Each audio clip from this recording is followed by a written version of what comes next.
Hai guys, kembali lagi di channel Tukang Spoiler.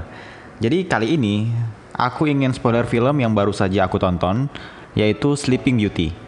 Kalau di bahasa Indonesia ini sih artinya Bobo Cantik. Ini adalah film yang rilis di tahun 2011. Ini bukan film Disney ya, yang menceritakan tentang seorang putri yang tertidur lama gara-gara kena jarum, habis itu terbangun karena dicipok pangeran. Bukan sama sekali. Jadi, film ini menceritakan tentang kehidupan seorang wanita muda yang bertahan hidup sendirian. Demi kebutuhan hidupnya, biaya kuliah, biaya sewa tempat tinggal, dan biaya obat pacarnya yang sedang sakit. Dia rela mengambil banyak pekerjaan demi semua itu. Wanita cantik ini bernama Lucy. Film diawali dengan ditunjukkannya pekerjaan-pekerjaan yang diambil oleh Lucy. Dari menjadi kelinci percobaan eksperimen di Fakultas Kedokteran, dengan dikasih lihat adegan Lucy memasukkan selang ke dalam tenggorokannya. Kalau aku lihat sih anjir, ngilu banget sih. Jangan dibayangkan ya. Kemudian Lucy juga menjadi pelayan restoran, bekerja sebagai tukang fotokopi di sebuah perusahaan. Bahkan di malam harinya, Lucy juga sampai menjadi seorang pelacur di klub malam. Itu semua dilakukannya demi bisa bertahan hidup. Di kesibukannya bekerja, Lucy juga menyempatkan untuk berkunjung ke rumah pacarnya. Pacarnya ini dipanggil dengan julukan Birdman oleh Lucy.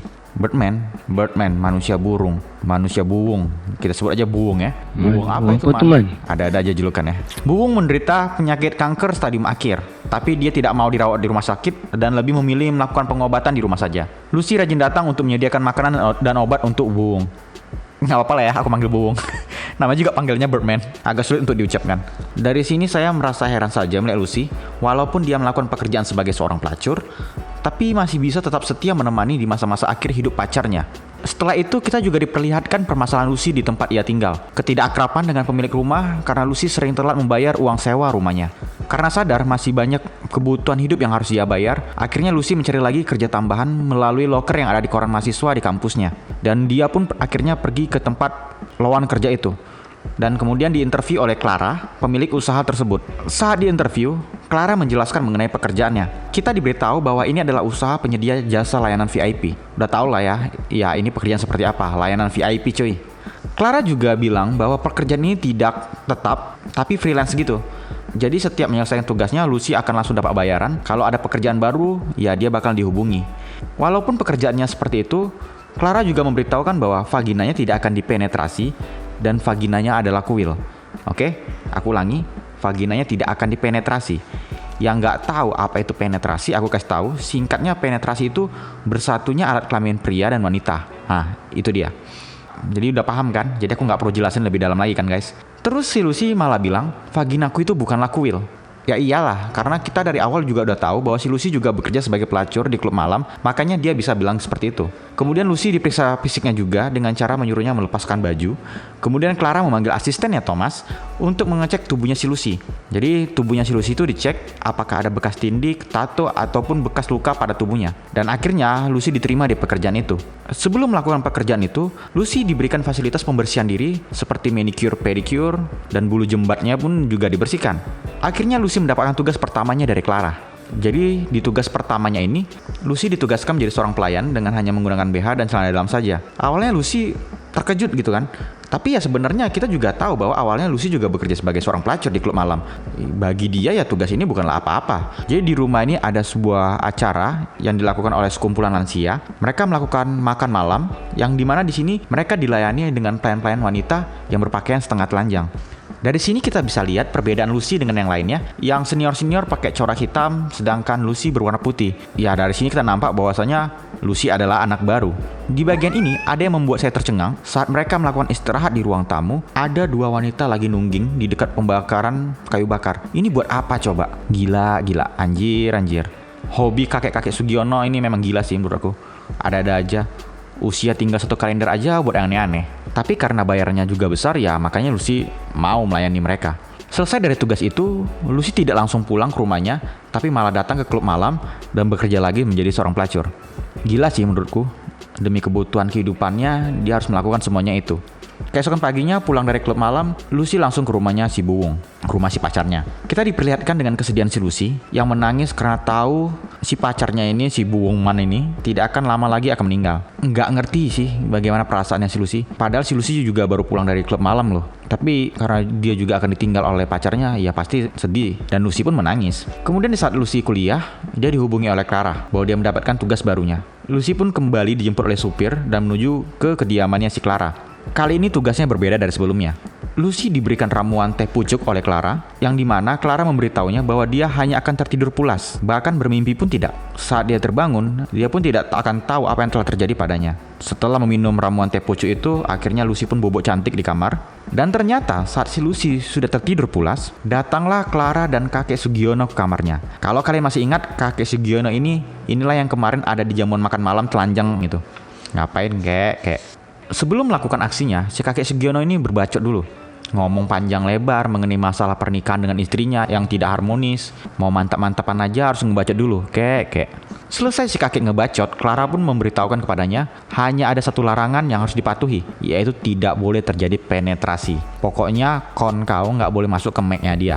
Gitulah inti dari larangan si Clara. Kemudian si kakek dengan gairahnya langsung membuka seluruh bajunya dan mulai menggrepek-grepek si Lucy. Yang buat aku bingung tuh, kok bisa ya ada orang kayak gini? Kalau mau yang lebih mantap dan enak, kenapa si kakek nggak cari PSK aja gitu? Si kakek bayar mahal-mahal si Clara cuma dapetin wanita yang tertidur dan cuma dapat grepek-grepek doang. Gila. Ketika si Lucy bangun dari tidurnya, dia tidak merasakan apa-apa dan tidak tahu apa yang telah terjadi padanya. Keesokan harinya, Lucy mengalami banyak cobaan dan kesedihan secara beruntun. Pacarnya si Buung atau Birdman akhirnya meninggal dunia. Kemudian dia dipecat dari pekerjaan tukang fotokopinya dan dia juga diusir dari kontrakannya. Kemudian dia pergi dan menyewa apartemen. Karena sewa apartemen yang mahal, Lucy pun meminta kepada Clara agar diberi pekerjaan lebih. Sampai suatu saat, ia kembali melakukan pekerjaan bobok cantik lagi, dan kali ini kakek Sugiononya lebih kasar dan sange kepada tubuhnya Lucy. Sampai-sampai si kakek Sugiono ini melukai telinganya Lucy dengan api rokok. Ketika sudah tersadar dan perjalanan pulang, Lucy merasa heran mengapa ada luka di telinganya. Karena penasaran dengan apa yang terjadi selama dia tertidur, Lucy pun membeli kamera mini untuk merekam apa yang terjadi padanya saat tertidur. Keesokan harinya, Lucy mendadak dipanggil oleh Clara lagi untuk pekerjaan seperti biasanya. Sebelum meminum ramuan teh pucuknya, Lucy meminta kepada Clara agar memberitahunya apa yang terjadi padanya selama ia tertidur. Tapi Clara tidak mau memberitahukannya, karena itu adalah hal privasi kliennya. Setelah selesai meminum ramuannya, Lucy kembali tertidur di kamarnya, tapi kali ini ia memaksa badannya untuk bangun. Dengan berusaha bangun dan berjalan sempoyongan, ia mengeluarkan kamera mini yang telah ia sembunyikan di mulutnya, kemudian meletakkannya di guci yang ada di samping tempat tidurnya. Setelah itu Lucy pun kembali tidur di kasurnya. Kemudian tidak berapa lama, masuklah Clara dan kakek Sugiono. Ternyata kali ini kakek Sugiono yang pertama kali menggrepek-grepek si Lucy datang kembali. Tapi yang anehnya, si kakek Sugiono ini meminta si Clara untuk dibuatkan ramuan teh pucuk juga. Dan Clara pun membuatkannya dengan takaran 4 sendok. 4 sendok ya. Si Lucy aja yang 1 sendok udah tepar nggak sadarkan diri kayak mayat, apalagi 4 sendok. Metong lah. Dari sini kita bisa lihat, tampaknya si kakek Sugiono ini mau mengakhiri hidupnya dengan keadaan mati damai tidur bersama wanita yang ia sukai. Kakek Sugiono itu pun akhirnya meminumnya. Keesokan paginya, Clara kembali masuk ke kamar dan membukakan jendela kamar itu. Clara pun memeriksa keadaan kakek itu dan ternyata sudah meninggal. Saat hendak membangunkan si Lucy, Clara terkejut dan panik karena Lucy nggak bangun-bangun dari tidurnya. Si Clara menggoyang-goyangkan badannya, menamparnya sampai memberikan napas buatan, dan akhirnya Lucy pun sadarkan diri. Saat si Lucy sudah terbangun, kemudian si Lucy melihat ada seorang kakek telanjang yang tidur bersamanya. Lucy pun menangis sekeras-kerasnya karena ternyata ia tahu pekerjaan yang selama ini ia lakukan.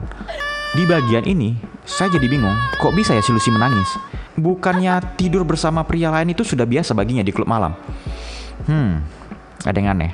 Film pun berakhir dengan ditunjukkannya isi video yang berasal dari kamera pengintai Lucy, yang dimana isinya hanya adegan Lucy tidur dan kakek Sugiono yang tertidur di sampingnya. Tamat. Oke guys, jadi menurut aku film ini agak sedikit membingungkan bagi aku karena aku juga nggak tahu kenapa ya si Lucy nangis. Padahal kan kita tahu bahwasanya si Lucy ini juga bekerja sebagai seorang pelacur. Apa dia alergi dengan kakek-kakek? Gak ada yang tahu. Oke guys, demikian spoiler film Sleeping Beauty dari saya. Semoga kalian suka.